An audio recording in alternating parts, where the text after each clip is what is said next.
Hi guys, I hope you're doing really well. My name is Sarah and welcome to What the Horror, the channel where we talk about horror movies old and new.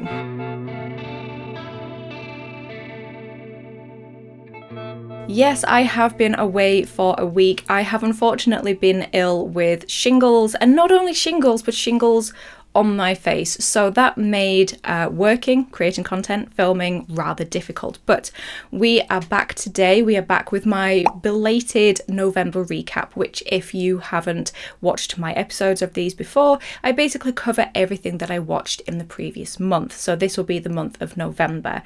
We go through them in order of new releases for the current year, and then films that are maybe a new watch for me or a re-watch and then everything that I watched in terms of TV. I essentially just go through my Letterboxd and I just review everything and let you know what I rated it out of 5. If you are not following me on Letterboxd, there is a link to my Letterboxd profile in the description box below. First, we're going to look at new releases of 2024. And the first film is Azrael. Now, this is starring Samara Weaving, and it follows a cult that lives in the woods, and I believe that it is supposed to be after an apocalyptic event. It's post-apocalyptic, and this cult have taken a vow of silence. They've decided that they are no longer going to speak. So for the most part, this is a very quiet film, but where it really felt like it had a purpose, a life or death purpose in a quiet place. And this unfortunately fell more into that category of being a gimmick rather than really helping the story and the narrative. It also really created an issue for me in terms of how the characters communicate. They have set up their own way of communicating through whistles, but everybody seems to know what every whistle means, and it isn't ever really explained. Did they just spend ages before deciding to go silent that they would use whistles and what each whistle meant? I think you just really have to suspend your disbelief to really believe the way that these characters are living. Samara Weaving hasn't failed me yet. She's always incredible in whatever role she does, and she's not reining it in here. She's pulling her weight. She really is delivering in her performance. So she is a highlight for me. I also, not to go into spoilers, but I also do enjoy the approach that they take with this character, with Samara Weaving's character. It kind of takes our assumptions and misconceptions or expectations of following a lead character in a film, and it does twist that around. So I did really enjoy that. I enjoy where they go with this character. In terms of narrative, it is very thin on the ground in terms of plot, and also because a lot of the explanations and expositions are through images. They're trying to do the whole Midsommar thing, explaining things through artwork. It's very difficult, I think, without actually reading the synopsis of the film to understand that Azrael was part of this cult, that she's tried to escape and they're trying to bring her back. And then it becomes very repetitive as well, unfortunately. There are other things that happen in the film. I'm not giving everything away, but this is essentially a film about Samara Weaving running through the woods, being captured, escaping, being captured, escaping, being captured, escaping, etc. So I didn't love this one. It was fine, there's some interesting visuals, and maybe for some people it would be quite relaxing, in the vein of In a Violent Nature, where you're just in the woods with not much of the sound other than twigs and birds. But for me, it was kind of a miss. So I gave Azrael 3 out of 5 stars, and I won't be watching it again. Okay, then we have Time Cut. Now, this was newly released on Netflix, and being a Netflix film, I don't know if it's harsh to say, but I kind of go into them not really expecting a great deal.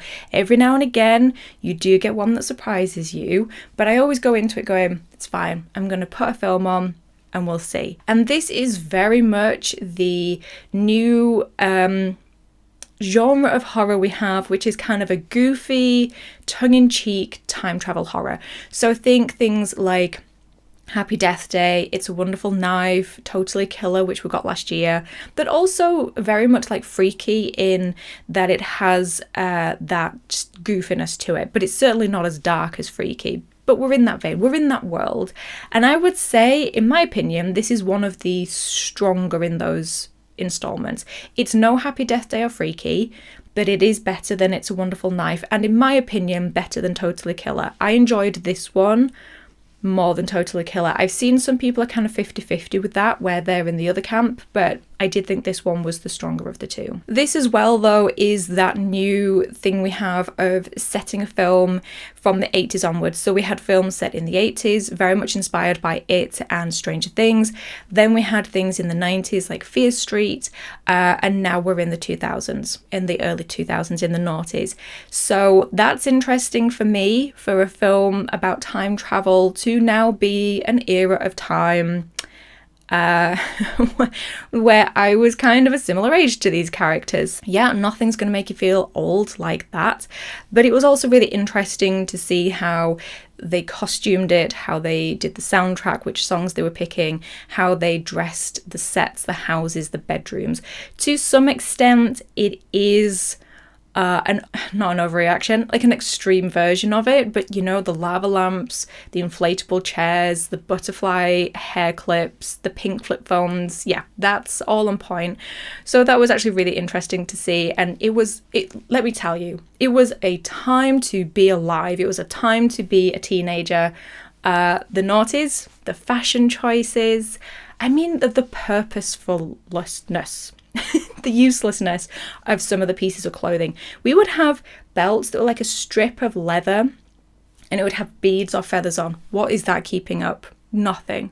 We would have metal ones with like dangly chains that would just dangle and flip about on your leg when you were walking. We had belts that were like this thick that sat on your waist and did nothing, held nothing up.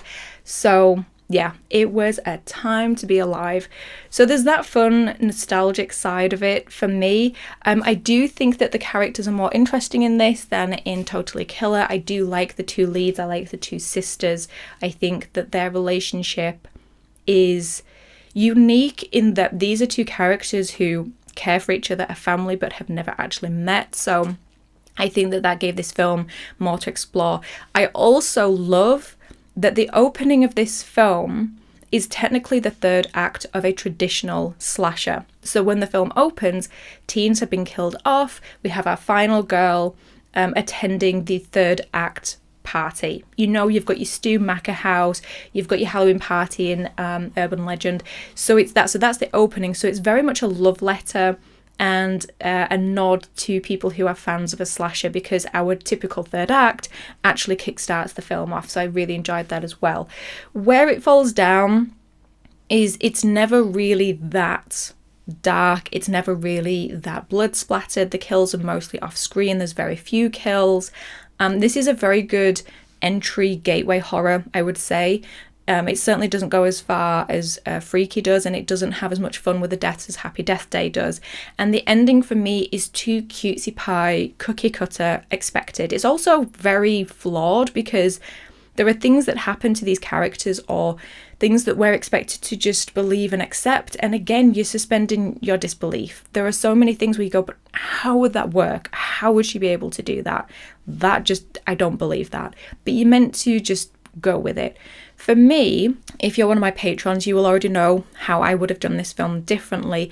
I would have done something different with the ending. I would have gone down a darker, sadder route in terms of the modern day sister. I would have changed what happens to her at the end, and I think that it would have given the story more gravity, and I think it just would have hit a bit better. But I had a fun time with it. It wasn't the worst thing ever.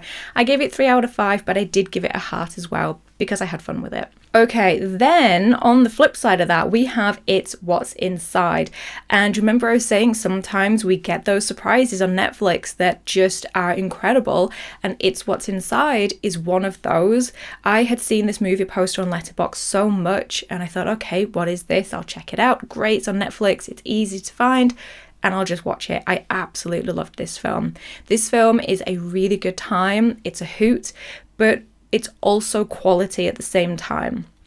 There is a bit of goofiness to it, there are laughs to it, but everything is done so well. The performances are incredibly strong, especially when you consider what these actors have to do in their roles, the challenges that they face. Everyone does it to such an incredible standard. It is also one of the most beautifully and dynamic films visually for me this year. Very reminiscent, and I've seen this comparison made many a time, to Bodies, Bodies, Bodies, not only because of the idea of these late teens, early 20s gathering in a house for a weekend party, but also because of the colours. The glowing neon lights are very reminiscent of Bodies, Bodies, Bodies.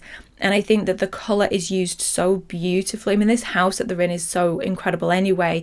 The guy whose party it is, his bachelor party, I can't remember his name. His mum is an artist, so all the rooms have these incredible themes to them, and there's these pieces of artwork and statues around, which makes it visually interesting. But then you add the colouring and the editing techniques. There are moments where the colour red is used to reveal a truth within the film. Then you have editing where you have, it's kind of like the Brady Bunch, where you have the characters in rows in little boxes. It's so well done, and it's so tightly written and tightly paced as well. Nothing ever drags.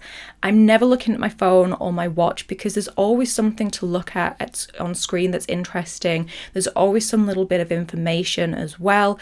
So yeah, it really was one of those that I was engrossed in. But I would also say, tying in with the being so tightly paced and tightly written, it never bogs down in information that we don't need.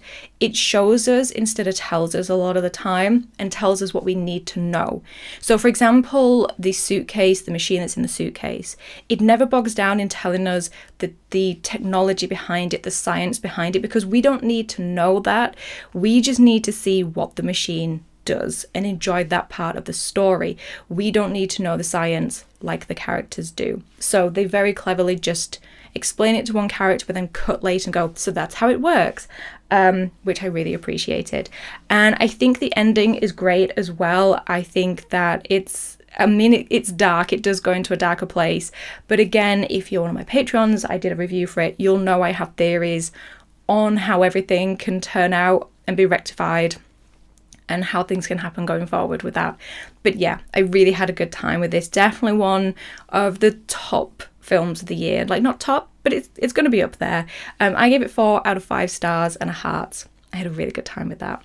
Okay, then I watched Strange Darling, and I am really, really late to this one. I didn't manage to see it in theatres in the UK. I think it did have a UK release in the theatres, but it was like restricted screens and only a handful of times, so I didn't get to see it, but I was dying to, because the response to this was wild. It was like the response to Longlegs and to The Substance, people quoting it as the best film of the year, absolutely loving it. I really, really did enjoy this film. This is a film, again, that's going to be high up there on my ranking of the year. No one's reining it in here. The way it's written, the way it's performed, the way it is scored, the way it is shot, it is just wonderful. The 2 leads are absolutely remarkable in this. The cinematography, I think, has been mentioned by most people, but who knew? This incredible character actor, Giovanni Ribisi, big fan of his work. He just seems to have this golden effect of whatever he touches. You know, whatever role he puts himself to, he gives his all and delivers this just wonderful piece of artwork. So who knew? This is his first outing as cinematographer. I would love for him to do more because he has this beautiful eye. I think that a lot of the weight of the film is on his talent, in my opinion.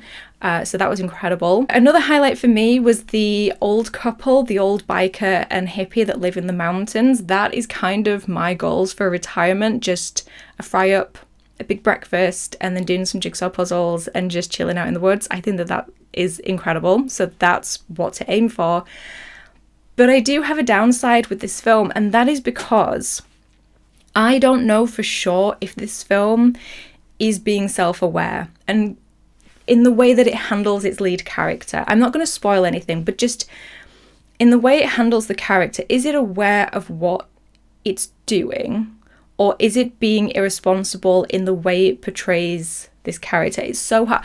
I don't want to spoil anything in case you've not seen it, but it's really hard to explain my point without getting into more detail. But yeah, just the choices made with the lead character. It could be very self-aware, it could be very clever. It could also be irresponsible. And I know I'm not the only one that thinks this. I have gone through the reviews on Letterboxd, and there are a few other people who have made the same kind of point. But the film is so incredible, it doesn't spoil it for me. I do love it, but I didn't give it a heart.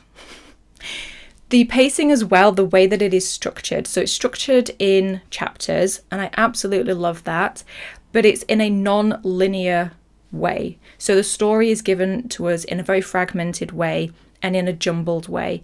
And that was so enjoyable to me. And I think that while it did become a little predictable what the story was going to be, what the twist was going to be, I think that it still made it fun having the narrative in the different orders. It just made it more interesting to watch. So I gave Strange Darling 4 out of 5.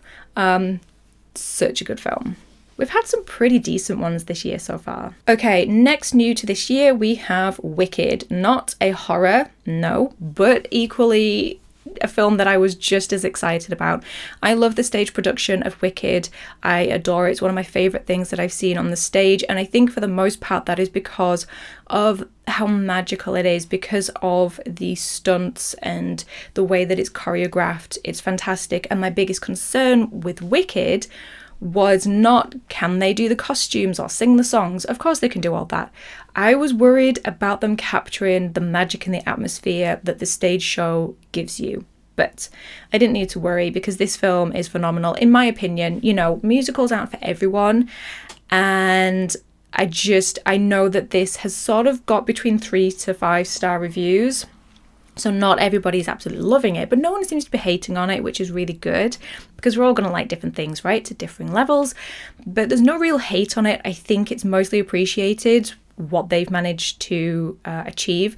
The casting, Cynthia and Ariana as Elphaba and Garlinda, is perfect. Absolutely perfect. They both capture the heart of the character. And Ariana, it was so funny because when the film started, I was like, oh, look, there's Ariana Grande. And then before even the end of the first song, I was like, oh, look, there's Glinda, because she just perfectly encapsulated this character. And her comedy performance is remarkable. Her comedy timing and her physical comedy as well is so good. Her voice is off the chain.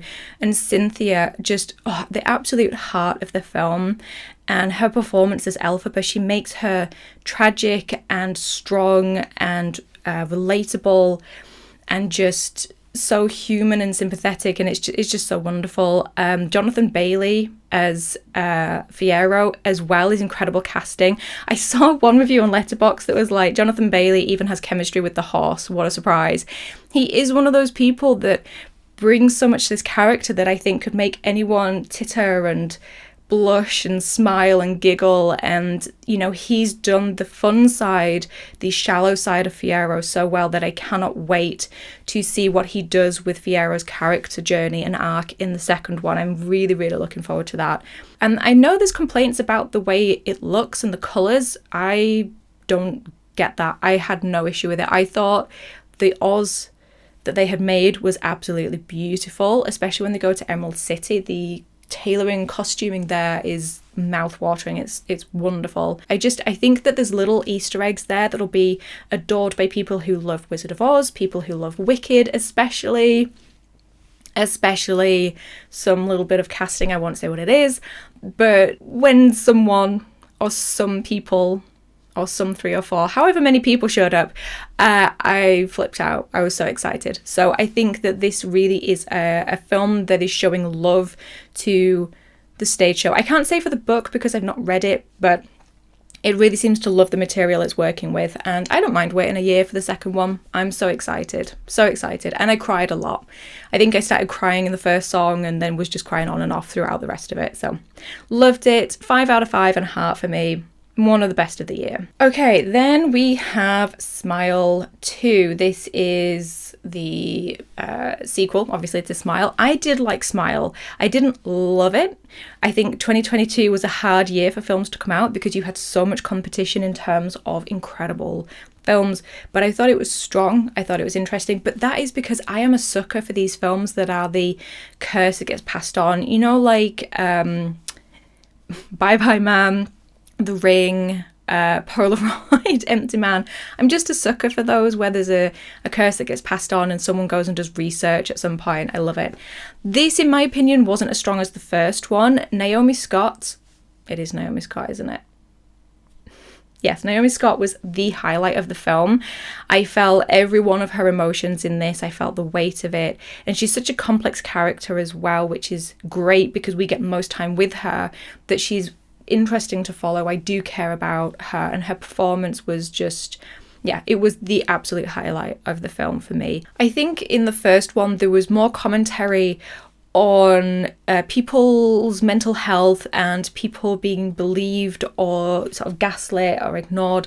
And in this one, it's definitely commenting on the toxic side and dangerous side of celebrity and obsession. So I did really like that, but there were many moments where I was bored and I was looking through my phone, and it has been a minute. I think not since Jurassic World have I seen such blatant product placement that it just got to be a joke by the end of it, seeing those water bottles. But I gave Smile 2 2.5 out of 5. The last horror, oh man, Bloodline Killer. So this was released this year, and the only reason I watched this is because Shawnee Smith was in it, and I thought the cover was quite interesting. I thought this is probably going to be bad. I had no idea how bad. I mean, Shawnee Smith, what are you doing? What are you doing in this film? She plays the mother to two boys that look like they're in their 40s. And Shawnee Smith, I'm sorry, but she cannot be older than her 40s, maybe 50s at an absolute push. But she just doesn't look like she's the mother of two men that look like they're in their 40s. It's bizarre casting. The opening, the cold opening of this horror film is so weak. The opening title credits try to explain stuff, don't explain it. It's very, very difficult to actually understand what is going on. Even when you've read the synopsis and you're watching the film, you still think, right, okay. And it takes you to about midway through to actually figure out what is going on. The killer, the look is weak. The actual character itself is weak.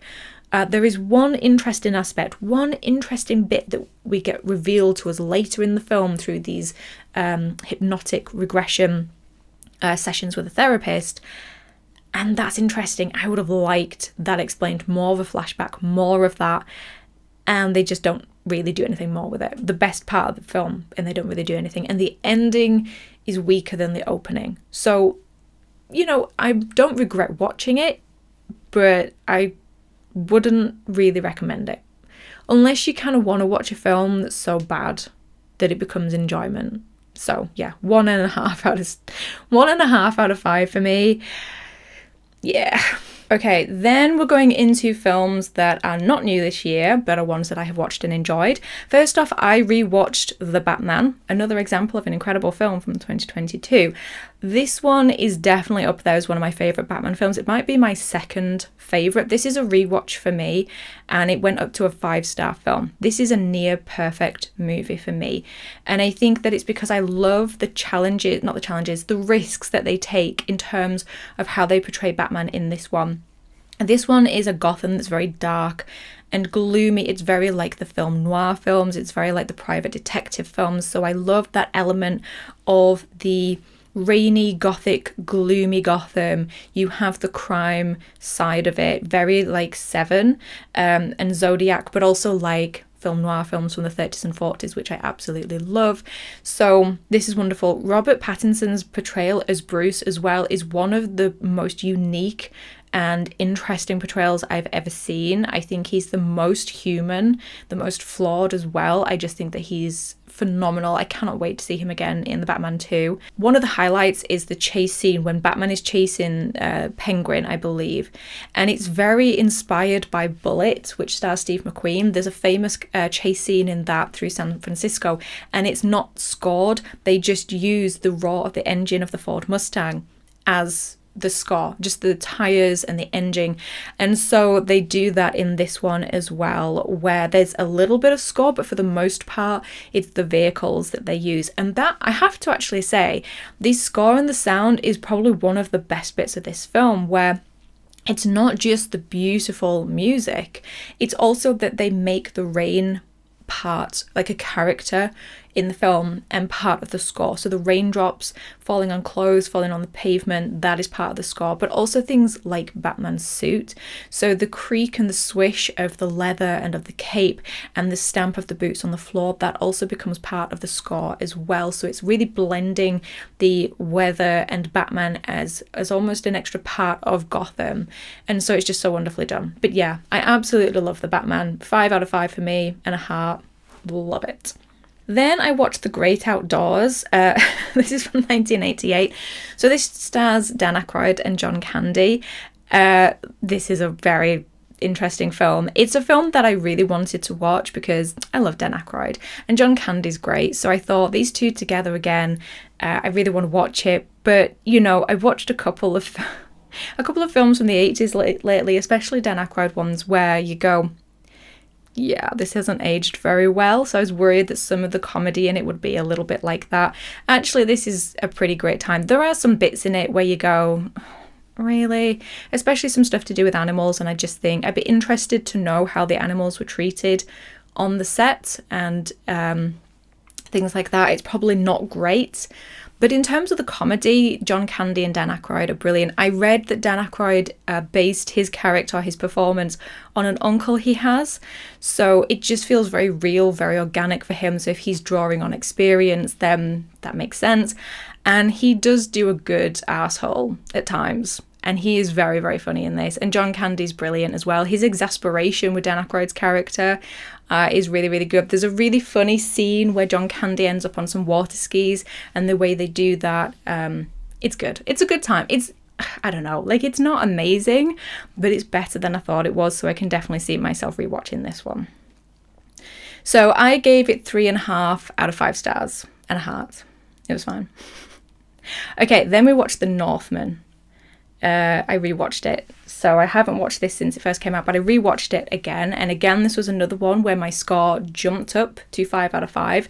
Honestly, Robert Eggers is just out there becoming one of my favourite filmmakers. I love The Witch, I love The Lighthouse, I love The Northman, and I cannot verbalise how excited I am for Nosferatu. I just cannot explain how excited I am. The Northman, though, that's what we're talking about. 5 out of 5 and a heart, just to make that very clear. This is an incredible film. And again, what you expect with Robert Eggers is that historical accuracy. So the lighting that they use, it's natural light, it's the candles. He really knows how to pick a setting and how everything is costumed. I love a historical period setting. I love it. And when it's authentic, it's even better. And the fact that he picks Iceland as the setting, Iceland is so beautiful in terms of its landscapes, and it's so dramatic as well that it's just such a wonderful place to set it. And I feel like I'm repeating myself about performances, but the film hangs on the performances in this. I mean, Skarsgård is absolutely wonderful. Anya Taylor-Joy, we all love Anya Taylor-Joy, again, just incredible. Even you've got your standard Robert Eggers appearances, so Willem Dafoe appears in it, not for long enough in my opinion, but who's the other one? She's the mum in The Witch. She was also in Game of Thrones. Kate Dickie, she's in it, and it's kind of like a blink or you'll miss it. So you do have the usual Robert Eggers cast, which I do kind of love. It's very like Mike Flanagan, where you have, the same people appearing, but I love it. Also, I had no idea. The first time I watched this, I had no idea that the guy who marries Nicole Kidman is Claes Bang. And I've this year have been doing my Dracula evolution. And Claes Bang as Dracula in the BBC one is one of my favourite performances. And then him in this, he's becoming one of my favourite actors that I'm like, yeah, I will watch films just because he's in it. Because he has this something, I think it's because he's like 6'4", something ridiculous. And he has this very controlled performance. And he can do serious and he can do comedy. There's just something very interesting there. So just love this film so much. 5 out of 5. Love it. Then I watched Saw 4. This was for a Patreon commentary track. This was actually one of the most fun commentary tracks that I've done, because usually I try and make them very factual, lots of information, or sometimes it's like my opinion. And this was the first time I was doing it on a film that I don't really like. I don't really like Saw 4. It's my least favourite of the franchise. I think it is the most bleak and nihilistic entry. I think that the people in the traps are horrendous. I think the traps are cruel, and I think the lead character that we're following go through the traps is frustrating. So it was quite funny doing a commentary track on it, and especially how it opens with the autopsy. I'm just there trying not to look at it. So this was actually a good time for me watching this film that I don't like, and it did, as doing these Patreon commentary tracks always does, highlight the things that I did enjoy about it. And I do think that this has one of the most visually beautiful or interesting traps. It's the one where Hoffman is in, I don't know which side it would be for you, but like he's in a seat, and then what's his name? Danny Wahlberg's character. What is his name? Oh, fake fan over here. Eric Matthews, that's it. So Hoffman and Matthews are in the trap. It's actually the one behind the poster. And the way it's lit and the way it's set up is incredible. And then the payoff with the freaking ice blocks, man. But yeah, I still just cannot bring myself to love this film. It's 2.5 for me. My least favourite in the franchise. Okay, then we have The Lodge. This is from 2019. This was a first time watch for me and I absolutely loved it. It's not perfect. I do think that it gets weaker in the third act, and I do think that it's hindered by the fact that it came out, was it after Hereditary? So there's a lot of comparison to that, but I think this one stands as an incredible film on its own. I think that the themes in it are great. I have actually done a deep dive, which I will leave a link to here. Lots of themes of religious imagery, trauma and grief, but also the responsibility of choices that characters make. Richard Armitage character, Richard, I think is one of the most interesting in the film, because you can actually blame everything that happens on him. And if you want to know why and how, like I said, I've done a deep dive, but I just think it's a great character study.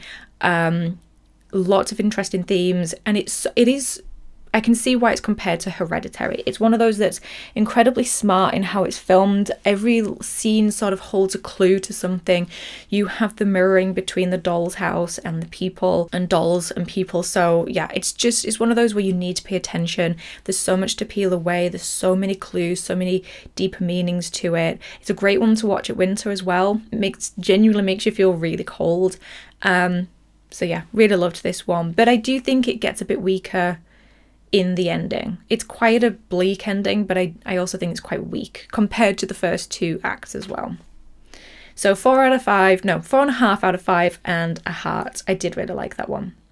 Okay, then we have Gosford Park, because I have recently been rewatching Downton Abbey, so I've just fallen down a rabbit hole pit of obsession with the Edwardian era and the First World War era. And I know this is set in the 30s, but it's all kind of that stately home, weekend party, and, you know, the gorgeous costuming, the gorgeous sets and everything. But this one has an added bonus in that it becomes like an Agatha Christie murder mystery. So someone is bumped off, and then Stephen Fry turns up as a cop who has to investigate who done it.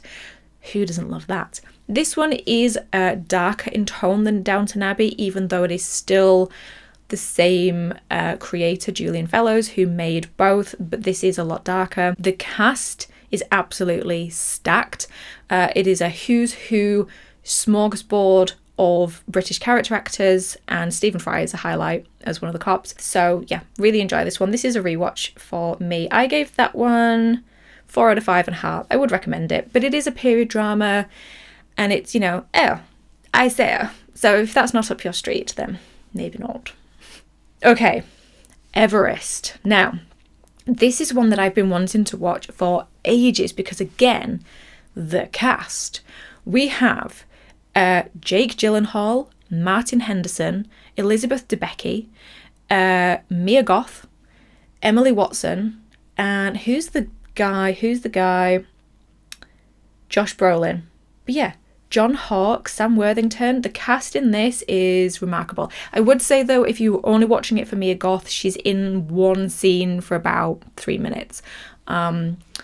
But yeah, apart from that, the casting is really good. You do get time with the other people. So this is based on a real event that happened. It was a disastrous climbing exhibition that happened up Everest in 1996. At this point, climbing up Everest had become commercial. And there were 2 different companies, or maybe there were 3, that would commercially allow people to pay thousands of pounds to then be taken up by the professionals. They had to have some sort of experience with climbing. And this is about exhibitions that when it was a month where it was the most crowded it had ever been. So disaster strikes, people's lives are lost. I won't say who and how and whatever, but it does kind of come down to the fact that it was poor decisions and there was overcrowding and things like that. So it is based on a real event. There are a lot of characters in it, so while the cast is stacked and everyone gives a really good performance, we don't necessarily get enough time with some people. Some actors aren't really given the opportunity to really give more, but no one's giving less. Oh, Keira Knightley's in it as well. So I just remembered Keira Knightley's in it. The visuals, I would love to know how they did it, because absolutely not. Everest is so high. I don't like heights. And I don't like feeling trapped. So when they're at the point where they're getting higher and the air is thinner and there's like the pressure on you, you can't move quickly and you're huddled up in these clothes. So that feels very suffocating, and it's so high up. So many scenes of like people walking over bridges looking down into big crevices. No, absolutely not. Why anyone would choose to do that is beyond me. So yeah, the visuals are incredible because it feels so real. It's beautiful and it's dangerous and it's scary, and yeah. But to me, the most interesting thing is the complaints against this film. You would not believe the number of people complaining that this film didn't have enough action in it. It wasn't big enough. It wasn't dramatic enough. It wasn't, I don't know. And maybe they didn't realise that it was based on a true story, although I don't know how they didn't, because it opens and ends by telling you that it's based on a true story, and they show you pictures of the real versions of the people in the film. And I just think it is the most bizarre thing I've ever seen in terms of reviewing a film. It's like watching a film about World War II or the Titanic and going, it wasn't dramatic enough. Not enough happened. There wasn't enough action. I just think when something is based on a real event with real people really dying, it's such a strange thing to pick out and review. And I said that in my Letterboxd review. Like, so the fact that these are real events of real people really dying, climbing Everest, that isn't enough for you. I don't know. It just struck me as really, really strange that it's just such an odd and sort of almost icky thing to say based on something that really happened. It's not a perfect film. There are some bits that are, I would say, issues with pacing. But yeah, visuals, practical effects as well. And I think while there are a lot of characters and we don't get a lot of time with all of them, I think you can still be emotionally involved because of how harrowing the situation is. So I'm glad I watched it. I would recommend it. And if you want an action-packed, more dramatic climbing film, I would suggest Vertical Limit. That has Robin Tunney in it and Chris O'Donnell. I would recommend that one. That one is much more dramatic. But I gave Everest 3.5 out of 5. It was fine. Okay, so that is everything I watched in terms of film. I will very quickly try and run through TV because I am aware that I've been filming for a while. So, TV shows. I rewatched Wednesday because I know that we're getting a season 2 of Wednesday. I love this. Wednesday Addams is one of my favourite fictional characters. She's kind of my spirit animal. And I do think that taking this character, making them into a different age and a different setting, and making them the focus, not just one aspect of the family, I think they do a good job. A lot of that is probably down to Jenna Ortega. I would say that it's great that we get Christina Ricci in it. I think that's wonderful for fans of the 90s Addams Family, which, you know, that's my Wednesday Addams. I do think it's a shame that we've lost one particular character. I won't say who, but it's someone who dies in the last episode. I think that character really contributes a lot to the series, and it would have been nice to explore them more in terms of modern day and their ability, and also just their history as well. So I do think that that's a real shame, but I am looking forward to the second season. I've also restarted watching The Office. I am looping back through that. We're currently on the very beginning of season 4, so really enjoying that one, although it's the same every time I start it, thinking I can handle it, it's fine. And then there's some episodes of Michael Scott that are so difficult to watch, I have to fast forward through them. I can't deal with him sometimes, so that's a nightmare. Wolf Hall season 2 has finally come out about 10 years later. It's incredible. I told you I love a period drama, and I especially love the Tudor era, and most adaptations or portrayals of the Tudor era are historically inaccurate. You can still have fun with it, that's fine, you know, I, like anyone, would happily watch the Tudors, but this one is wonderful because it's like what Robert Eggers does with his films. It's historically accurate in lighting in terms of candlelight and natural light and sunlight, and the costuming is also considered to be one of the most accurate costuming portrayals of the era as well. You know, you've got your cod pieces, the French hoods are quite accurate, the way the sleeves are pinned on as well, so it's just wonderful.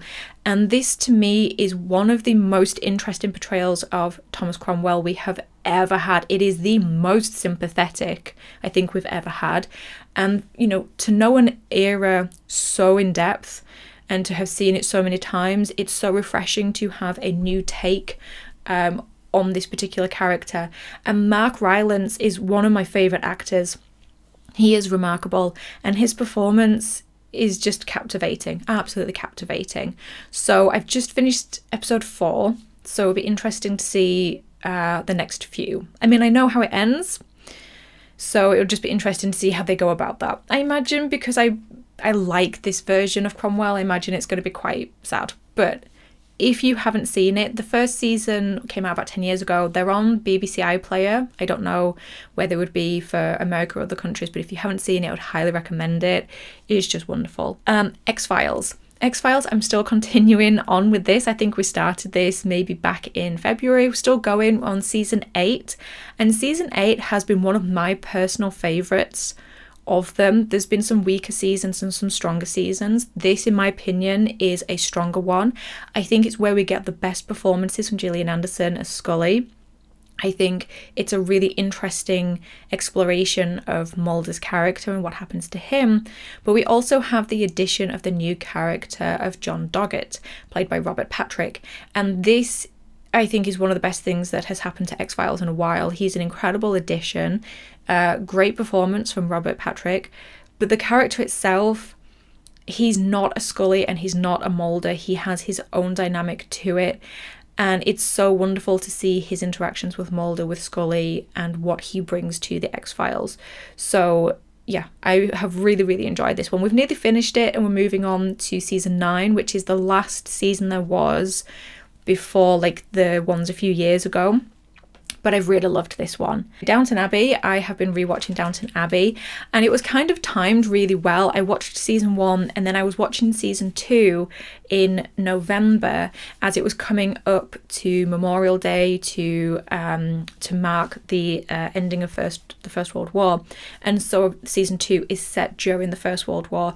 So having that portrayal of while they're at the front, and then also how it had finished and they do the Spanish influenza, and then how they mark the First World War, they have the first like minute silence for it, and that was just quite emotive watching that at the same time as that was sort of tying up with it. I do love Downton Abbey. It's one of my favourite TV shows, but I think the first 2 seasons are the strongest. They're the ones that are the most historically accurate. While never fully accurate, they do deal with the Titanic and the First World War and Spanish influenza and other things that are going on as well with, say, like the Romanovs in Russia, and then what's going on in the unrest in Ireland. Then from sort of season 3 onwards, it just goes and does its own thing, and it's more of just a drama about Lady Mary and her love life. So I do prefer the first 2 seasons a lot more. And the final TV show is Only Murders in the Building season 4. This is the latest season. Me and my son were so excited for this. We tried not to rush through it. We absolutely love this show. This is one of our favourite things to watch together.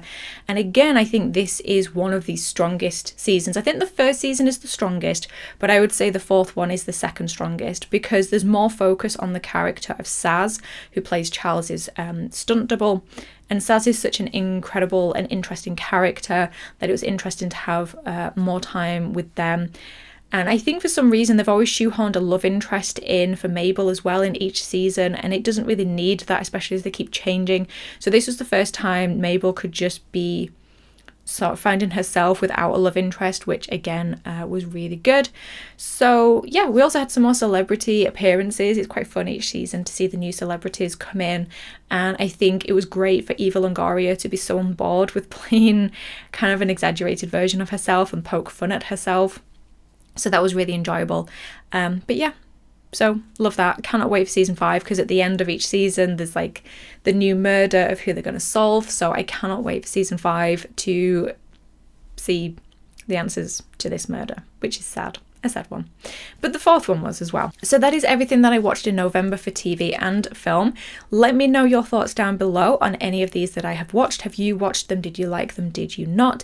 And also let me know your own favourites of November. If you're new here and enjoy this episode, then please do give it a thumbs up and don't forget to subscribe so you don't miss out on any upcoming content, which, seeing as how we are now in December, will include my own personal ranking of horror films in 2024 and films to look out for in 2025. And if you would like extra content on top of everything you get here on this channel and would like to join this list of names here, the people who keep my channel running, then there is a link to my Patreon in the description box below. But in the meantime, thank you for stopping by and sticking around for this ridiculous duration. I will try and trim it down, but take care of yourselves and I will talk to you in the next one.